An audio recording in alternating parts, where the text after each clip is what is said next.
and welcome to Game On. I'm Katie B. Davis. I'm eager to get to our guest here sitting in studio with me, but I want to say quickly that the phone lines are officially open for comment or questions from now until 8 o'clock, 770-535-2911. We look forward to hearing from you. Also, a quick shout-out and kudos to Braves country.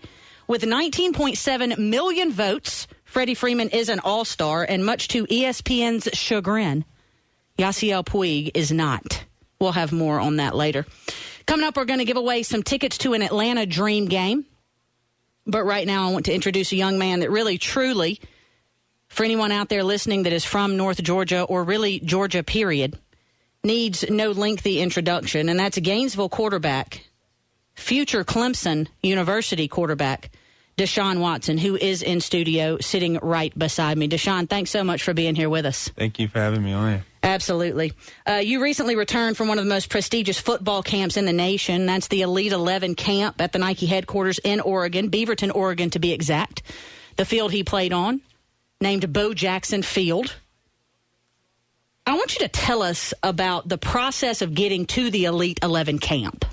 It started my sophomore year, and just going to camp and working hard, and just starting from there. And then Trent Differs just evaluating you every year you go up. And then my senior year, you go to the camp, and they only choose seniors. And I just went there and had fun, and came out one of the MVPs in that camp and got selected to the camp. That's fantastic. Trent Dilfer's been evaluating you for a few years? Yes. Has he really? Yes, yes. Have you taken time to evaluate Trent Dilfer? I have a little bit whenever I have time.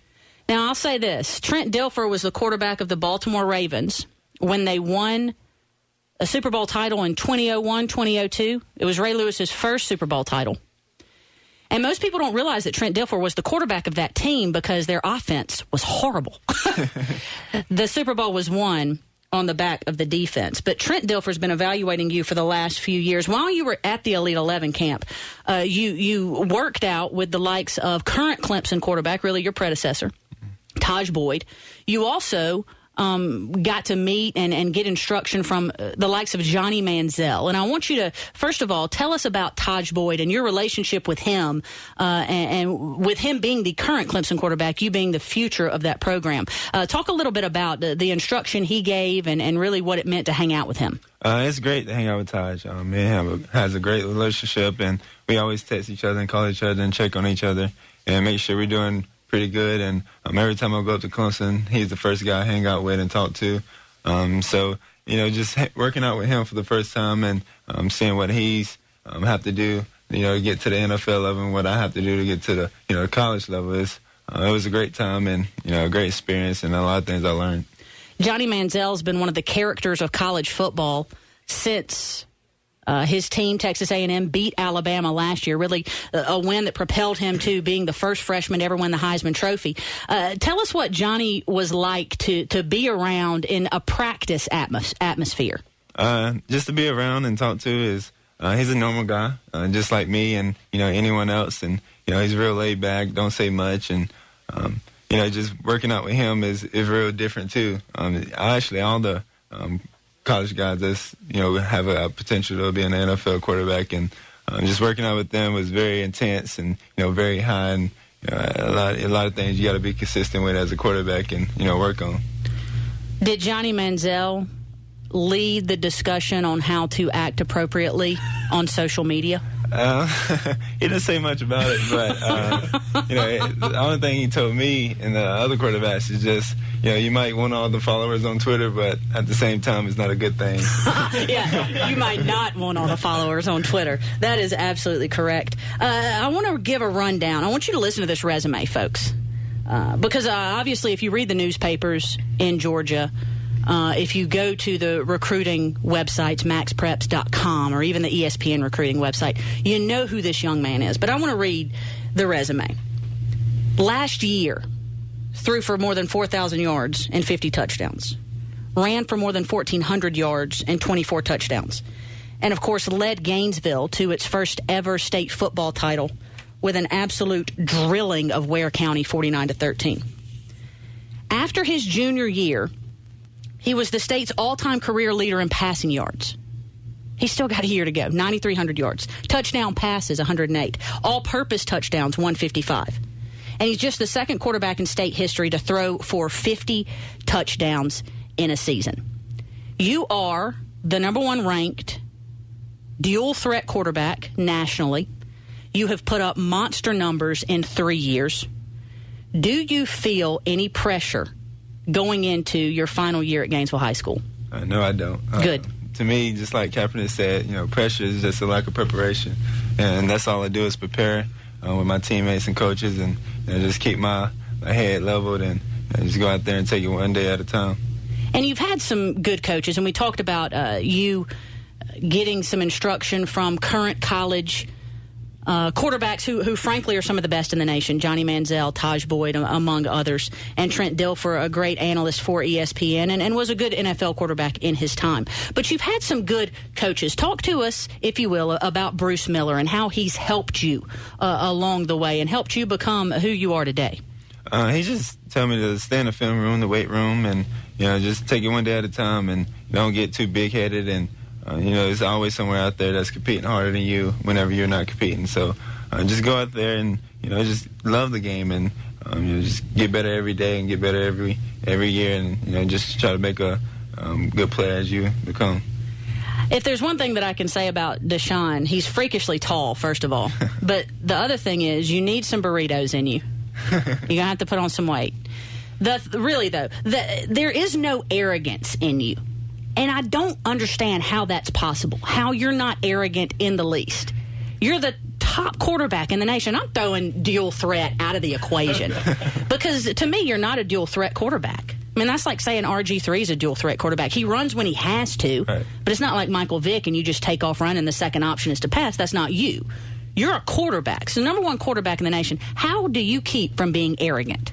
Just my mom, the way she raised me, and whenever she was going through cancer, my sophomore year, she just said, stay level-headed and keep praying. And then once I really got into like the Bible and hanging out with my friends and just being around them, I never got to that arrogance level, and just always stay level-headed and be myself. He made mention of her, folks. I'm going to delve a little deeper. Deanne, the name of DeShaun's mother, battled tongue cancer his sophomore year, couldn't talk pretty much the entirety of your sophomore year, right? But she would send you text messages. Right. What were those text messages like? What would they say? They would just say, I hope you're having a good day. Make sure you get your head right and your teammates right and go out there and have fun. Love you, say a prayer, and I'll be listening to you on the radio and just text me after the game. That's fantastic. So much strength that your mother has shown. How is she doing right now? She's doing great. She can talk. She's getting better. She's starting to work again. And, she's just being a mom all over again. The strength, and I said that before, but I don't think that it's a word that can be said enough where your mother's concerned. What has she taught you through her struggles? What has she taught you, DeShaun? Never give up. Always stay strong and just, be yourself. And there's more people out there that's, having, worse days than you are. So never get down on yourself and always keep pushing. And you can do anything in life if you want to. And so, just keep pushing and be the best you can be. We want to go back to football here. I watched a little bit / a lot of you playing 7-on-7 at the Elite 11 camp. And something that struck me, and I want you to speak on this. You have grown up in Gainesville, basically played with the same kids your whole life. What's it like to not just go to a camp like that and have to throw to different receivers who you just met a day before, but to be playing against the speed, the size that you're going to see at a major college level? What was that like for you? It's different, very different from what you see on regular Friday nights, and just going out there and interacting with the best players in the country is very great, and learning from them and getting their experience. And the speed is very different. Players are in the places where they're supposed to be, not messing up coverages, and just the high Q is higher, and just having fun. We were off air before the show started, and you're listening to Katie B. Davis speaking with DeShaun Watson, current quarterback at Gainesville High School, future quarterback at Clemson University. This is Game On. We appreciate you being here. We spoke off camera and you all who are loyal listeners know this, and I'm about to introduce you all who are first-time listeners to him. My producer, Brian Perkle, the man who presses the buttons. We were speaking off camera before the show started, and Brian says to DeShaun, and DeShaun had his headphones on the first time Brian said it, and so I felt the need to repeat it to DeShaun once he had his headphones off because it needed to be repeated. You'll understand what I'm saying here in a second. Brian, how old are you? Just turned 23 2 weeks ago. Just turned 23 2 weeks ago. DeShaun, how old are you? I'm 17. Okay, so we're off air. That's a pretty good setup, right? We're off air. And Brian says, you know what, man? I got to tell you this. It's going to seem crazy, but I got to get your autograph. And now DeShaun had his headphones on, didn't hear him. Unfortunately for Brian, KDB heard him. So DeShaun takes his headphones off. And I said, DeShaun, did you hear that? And he goes, oh, what? I said, Brian said he's going to get your autograph. Brian, repeat your age. How old are you? I'm 23 now. DeShaun, repeat. 17. 17 years old. Now, what came of that, though, was a pretty interesting conversation. DeShaun, you said that at the Clemson spring game, this past spring, people, April, you got asked for more autographs than the current players. Yeah, not Taj Boyd's Sammy Watkins are the big time, but right. Most of some of the starters and some of the players that's coming up, I got asked autographs, and I had a big crowd around me, so that was different for me and first time experiencing that. And now I've got to assume some of those guys were like in their 40s or 50s who brought their kids to watch you out. So he's a 23-year-old. That's not that bad, right? It's not bad. It's not bad. DeShaun also said he's getting letters from California. Now, do these people send you like scraps of paper to sign? Index cards, pictures of me. Pictures of you? Yeah, they print off the computer, make cards. It's all kinds of things. That's hilarious. Okay, so you finish up a high school football game. You're out on the field with your teammates and Coach Miller, and he just got done talking to you, and you're all sweaty and nasty. Are people coming up to you and asking you for autographs? They are. I truly don't. What do you do? Do you just start signing? I just start signing. I'm a friendly person, so it's a blessing to have the opportunity. So I just sign away and take pictures and just make friends and make other people smile. That's fantastic. That's why this young man's going to be a success. Folks, we're going to take a quick break. We're going to come right back, talk a little bit more with DeShaun about his future, which, to the chagrin of much people in red and silver and white up in Ohio, red and black and white in Georgia, his future includes two colors. I don't know if Clemson has a third color, but orange and white. Are they blue or purple? Purple, excuse me. Orange, purple, and white. We'll talk to him about that coming up. We're also going to do a quick little funny questionnaire with him. Folks, this is Game On with KDB Davis.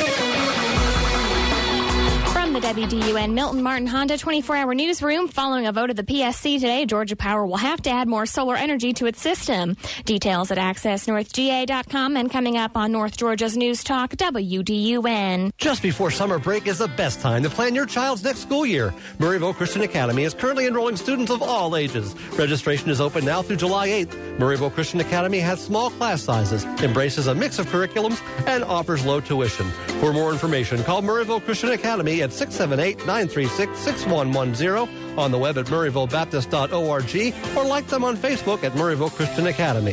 Their mission is to educate children in the light of the cross. Do you frequently suffer from arthritis, muscle, or joint aches? Hey, it's WDUN's Bill Main, and as a runner, I often experience aches and pains in my knees and legs. I don't like the powders or the pills, and the ointments, they always smell bad and they're so greasy. That's why I've settled on Paloxin. It's fast-acting and it works. It's a quick-drying, non-greasy gel that doesn't smell bad. Plus, it keeps me from having to take a bunch of pills in order to manage my knee pain. I'm Dr. Walt Simmons, board-certified orthopedic surgeon, and proud to recommend Paloxin to my patients. Paloxin topical gel has the highest non-prescription concentration of capsaicin on the market. But Paloxin relieves pain without side effects like burning, stinging, or itching, and has no unpleasant odor like other topical products. Try Paloxin for a week. Apply Paloxin 1 to 2 times a day and relieve your pain with Paloxin. Order Paloxin today at Paloxin.com. That's Paloxin.com. Don't live with the pain another day. Log on and order now. That's Paloxin.com. Paloxin.com. Wrap up your day with Jim Bohannon. Self-expression has appropriate outlets. And I do not for one moment think that any of these graffiti artists could find no other outlet. Weeknight at 10 on North Georgia's News Talk, WDUN.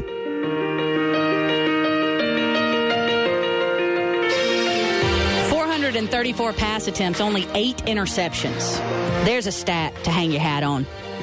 It's a DeShaun Watson stat. He's joining us in studio during Game On. I'm Katie B. Davis. Thanks so much for being with us on AM 550 and FM 102.9 WDUN. The end of last year, he played in the AT&T Georgia Junior Bowl at Grady High in Atlanta and was named the Max Preps Junior of the Year. For all of you who are recruiting followers out there, you know the website maxpreps.com, and they do a pretty good job of deciphering talent, and decided he was the most talented one. And aren't we fortunate to get to watch him Friday nights and listen to him Friday nights on 1240 ESPN Radio while he plays for the Gainesville High School Red Elephants. DeShaun, I'm personally tired of answering this question. I do mean personally tired of answering it. Because for some reason, people, even though the first time we met was right outside the studio, right, people think I have some insight into what you're going to do. And so they come up and they say, I mean, he's not going to stay committed to Clemson, is he? And I say to them, well, from what I've heard of the young man, he's got a pretty level head. He's pretty loyal. I think he's going to stay with Clemson. So because I'm personally sick of hearing it, I know you've got to be sick of dealing with the question. So you know what? We're just going to quell the myths. We're going to squash it. We're going to squash it right here. DeShaun Watson, in December, when you graduate from Gainesville High School and you enroll early at a school, what will the name of that school be? Clemson University. Why did you choose Clemson? I just felt at home.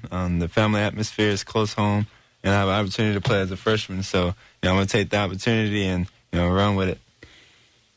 This young man being recruited over the last year and a half by the likes of Urban Meyer at Ohio State, Mark Richt, Mike Bobo at the University of Georgia, and I alluded to those schools' respective colors in our last segment.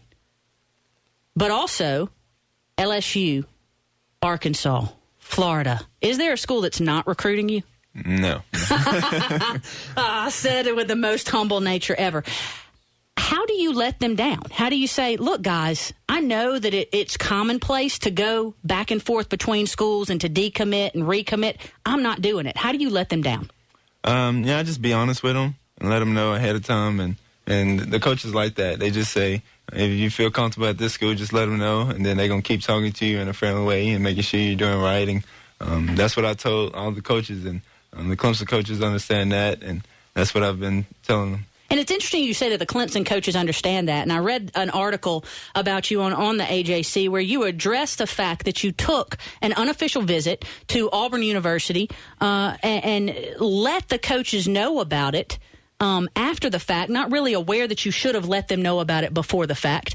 Let them know, what was their reaction to you going to Auburn? What was that conversation like? They're just saying I should have told them ahead of time. Instead of, going to the college and then telling them. And I understand that I should have. But at the time, I was just thinking, I'm a recruiter and, this is my future. So I'm just going to go to this college and check out this campus without telling anyone. And, I was just minding my own business, and it just got out of hand. You can't mind your own business anymore, DeShaun. And the reason is everyone's going to mind your business for you. Right. Welcome to the public eye. Gus Malzahn did wonders with Cam Newton at Auburn, brought them a national title. You play in a lot of ways like Cam Newton. Was there any attraction to play for him at all? A little bit. At the time when Cam Newton was there, I was very attracted to Auburn. And then once he left, and then actually getting to meet Cam Newton and playing for his All-Star team, and he telling me about Gus Malzahn and what he did for him, and that even took me another level to go check him out. And that's what I did, but it didn't change my mind for Clemson. That's interesting that it just doesn't change your mind. And here's why I say this. And I don't mean any offense. And I certainly don't mean any to you, so don't take it this way. And I don't mean any offense to any of the Clemson fans out there or the Dabo Swinney fans out there. But when you've got guys like a Gus Malzahn who won a national title at Auburn, Mark Richt, who's won SEC titles and competed and has been in the national title conversation. And you've got the LSU's, Les Miles, and you've got Urban Meyer, who has won SEC championships and national titles and is really on the verge of propelling Ohio State into the national title conversation once they're off probation, which is this fall. When you've got guys like that clamoring for you, DeShaun, what is it that keeps you loyal to Dabo Swinney? Just what they told me ahead of time. They told me when I was 14 years old that they had a plan for me and the program and that they want to offer me and not get a 2013 quarterback. And then come in early and compete for the starting job as a freshman. And if I win it, then I win it and do 3 years and hopefully make it to the NFL. But they've been loyal to that. Just put me on another level, and then me to is be loyal to them, and that's what I've been doing. So you have responded to their loyalty with loyalty. That's pretty stand-up of you, young man. That's fantastic. And I know one thing. I say this about Connor Shaw, and I'm sure Brian's sick of hearing it, but Connor Shaw, the quarterback at the University of South Carolina, I say I'm a Georgia fan. I'm a Georgia fan. I make no bones about that. My father played football there, and that's my team. But when Connor Shaw suits up against the University of Georgia, I hope he throws for 6 touchdowns and 800 yards and that Georgia beats him. Now, I'm not going to have to worry about that with Georgia and DeShaun Watson, am I? Because Clemson, Georgia is this year. Will they play again? They will, my freshman year. They'll play your freshman year. Uh-oh. I maybe shouldn't have said anything. All right, so I'm not going to ask who you're pulling for on the Georgia-Clemson game this coming fall because I know the answer to that. But why do you think Clemson's going to win? The experience they have on offense and then the lack of experience they have on the defensive side of Georgia. But, you can't never match that up. It's going to be a real good game. And a lot of people is doubting Clemson because they're in the ACC and that they have a young defense. But from what I've seen, the spring and workouts and getting to know them players, that they're going to come ready and they're going to beat Georgia. They're going to beat Georgia. I'm going to hold you to that, DeShaun. Now, I will say this. If Georgia beats Clemson, you know who my first text is going to? He's sitting here to my right. You never should have given Bruce Miller. You never should have given me his cell phone number. You absolutely should not have. DeShaun, it has been an absolute pleasure to have you in studio. You are everything anyone has ever described you to be. And by the way, people say a lot of great things about you, and they're not saying it just to bloviate. They're not saying it to blow smoke. They're saying it because it's the truth. And I hope that you continue being the great young man that you have been up to this time. Please tell your mother that we said hello. Tell her that we're glad that she is in good health and continuing along the right path. But more than anything, if she's out there listening, you've got one heck of a son, athletically and mentally. And it sure was a pleasure to have you in here. Good luck the rest of the season. I'm going to be talking to you though come fall, right? All right. It was a pleasure to have you in, man. Thank you, folks. When we come back, we're going to talk a little Title IX. We're going to give away some Atlanta Dream tickets. We're going to talk what Title IX has meant to me, and I think it might shock you. You're going to want to stick around for this, folks. This is Game On. I'm Katie B. Save money and energy with